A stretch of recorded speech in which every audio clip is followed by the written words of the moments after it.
மேஷம். அஸ்வினி. உழைப்பையும் நேர்மையையும் முதலீடாகக் கொண்டு எடுத்த வேலையை முடிக்கும் உங்களுக்கு மார்கழி மாதம் நன்மையான மாதமாகும். பூர்வ புண்ணியஸ்தானத்தில் ஞான மோக்ஷகாரகன் சஞ்சரித்தாலும் பூர்வ புண்ணியாதிபதி சூரியனும் உங்கள் ராசியாதிபதி செவ்வாயும் பாக்யஸ்தானத்தில் சஞ்சரிப்பதால் விஐபிகள் ஆதரவு கிடைக்கும். வெளிவட்டாரத்தில் உங்கள் செல்வாக்கு உயரும். எடுத்த வேலைகள் நடந்தேறும். தந்தையின் ஆதரவு கிடைக்கும். குடும்பத்தில் ஏற்பட்ட சங்கடங்கள் விலகும். நினைத்ததை நடத்தி கொள்ளும் நிலைமை உருவாகும். பிள்ளைகளால் பெருமை ஏற்படும். சிலருக்கு பூர்வீக சொத்து விவகாரத்தில் ஏற்பட்ட சிக்கல் முடிவிற்கு வரும். சொந்த இடம் வீடு வாங்கும் முயற்சி வெற்றியாகும். டிசம்பர் 25 வரை விருச்சிகத்தில் சஞ்சரிக்கும் புதன் அதிர்ஷ்ட வாய்ப்புகளை அதிகரிப்பார். வியாபாரிகள் கலைஞர்களுக்கு எதிர்பார்த்த ஒப்பந்தம் கிடைக்கும். வங்கியில் கேட்டிருந்த பணம் கைக்கு வரும். பணப்புழக்கம் அதிகரிக்கும். திட்டமிட்ட வேலைகள் நடந்தேறும். மாணவர்களுக்கு படிப்பில் அக்கறை கூடும் என்றாலும் மேலும் அக்கறை எடுத்துக்கொள்வது நன்மையாகும். உங்கள் பாக்யாதிபதி குரு வக்ரமடைந்திருப்பதால் செயல்களின் எப்போதும் கவனம் தேவை. பிறர் சொல்லும் வார்த்தைகளை அப்படியே எடுத்துக்கொள்ளாமல் அதிலுள்ள நன்மை தீமைகளை ஆராய்ந்து முடிவிற்கு வருவது நன்மை தரும். விவசாயிகளுக்கு ஏற்பட்ட நெருக்கடி விலகும். கையில் பணப்பழக்கம் உண்டாகும். கணவன் மனைவிக்குள் ஒற்றுமை அதிகரிக்கும்.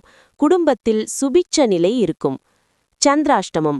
டிசம்பர் 17, 18, ஜனவரி 13, 14. அதிர்ஷ்ட நாள் டிசம்பர் 16, 25, 27, ஜனவரி 7, 9. பரிகாரம்: கற்பக விநாயகரை வழிபட்டு வர வாழ்க்கை வளமாகும். பரணி. நினைத்ததை சாதிப்பதில் உறுதியாகவும் அதற்காக தொடர்ந்து உழைத்திடவும் கூடிய உங்களுக்கு மார்கழி மாதம் யோகமான மாதமாகும். மாதம் முழுவதும் சுக்கிரன் சஞ்சாரம் சாதகமாக இருப்பதால் ஆடையாபரணம் சேரும். கையிருப்பு அதிகரிக்கும். முகப்பொலிவு கூடும். தொழில் முன்னேற்றம் அடையும். எதிர்ப்பு, போட்டி, பிரச்சனைகள் என்றிருந்த நிலை மாறும். கணவன் மனைவிக்குள் ஏற்பட்ட போராட்டம் விலகும். ஒற்றுமை உண்டாகும். புதிய வாகனம், இடம், வீடு வாங்கும் முயற்சி வெற்றியாகும். கோயில்களுக்கு குடும்பத்துடன் சென்று வேண்டுதல்களை நிறைவேற்றிவிட்டு வரக்கூடிய நிலை ஏற்படும். உதவி என கேட்பவர்களுக்கு உங்களால் இயன்ற உதவியை செய்யக்கூடிய அளவிற்கு உங்கள் நிலை உயர்வாக இருக்கும். தொழில் முன்னேற்றம் பெறும். வேலை பார்க்கும் இடத்தில் ஏற்பட்ட சங்கடம் விலகும். பணியாளர்களுக்கு எதிர்பார்த்த இடமாற்றம், பதவி உயர்வு கிடைக்கும்.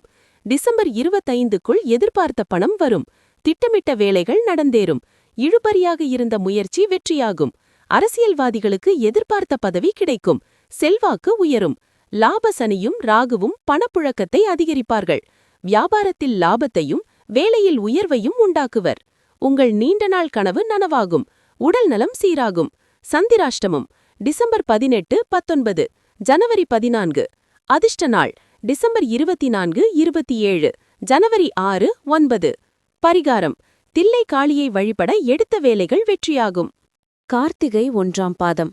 எந்த இடத்திலும் தனித்துவத்துடன் இருந்து வரும் உங்களுக்கு மார்கழி அதிர்ஷ்டமான மாதமாகும்.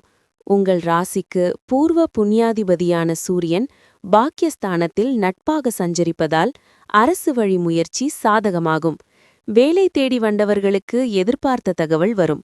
புதிய தொழில் தொடங்குவதற்கு எதிர்பார்த்த அனுமதி கிடைக்கும். வேலையில் இருப்பவர்களுக்கு ஏற்பட்ட நெருக்கடி நீங்கும். எதிர்பார்த்த மாற்றம் கிடைக்கும். அரசியல்வாதிகளின் செல்வாக்கு உயரும். மாதம் முழுவதும் அதிர்ஷ்டகாரகன் சுக்கிரன் சாதகமாக சஞ்சரிப்பதால் பொன் பொருள் சேரும். மறைந்த புதனால் டிசம்பர் 25 வரை செல்வம் செல்வாக்கு ஏற்படும். நினைத்த வேலைகளை உங்களால் நடத்தி கொள்ள முடியும். எதிர்பார்த்த பணம் வரும். திடீர் அதிர்ஷ்டம் உங்களை திக்குமுக்காட வைக்கும். குடும்பத்தில் ஒற்றுமையும் உறவினர்கள் மத்தியில் செல்வாக்கும் ஏற்படும். வியாபாரம் தொழிலில் ஏற்பட்ட தடைகள் விலகும். நீண்ட நாளாக நஷ்டத்தில் இயங்கிய தொழில்களும் இந்த நேரத்தில் லாபம் தரும். உங்கள் ராசிக்கு லாபாதிபதியான சனி லாபஸ்தானத்திலேயே ஆட்சியாக சஞ்சரிப்பதால் வரவு அதிகரிக்கும். பிறருக்கு உதவி செய்யக்கூடிய அளவிற்கு உங்கள் நிலை மாறும். குடும்பத்தின் மீது அக்கறை உண்டாகும். மாணவர்களுக்கு டிசம்பர் 25க்கு பிறகு படிப்பில் கூடுதல் அக்கறை தேவை. சந்திராஷ்டமம். டிசம்பர் 19. அதிர்ஷ்ட நாள் டிசம்பர் 18, 27, 28, ஜனவரி 1, 9, 10. பரிகாரம்: சங்கரநாராயணரை வழிபட சங்கடம் விலகும், நன்மை நடந்தேறும்.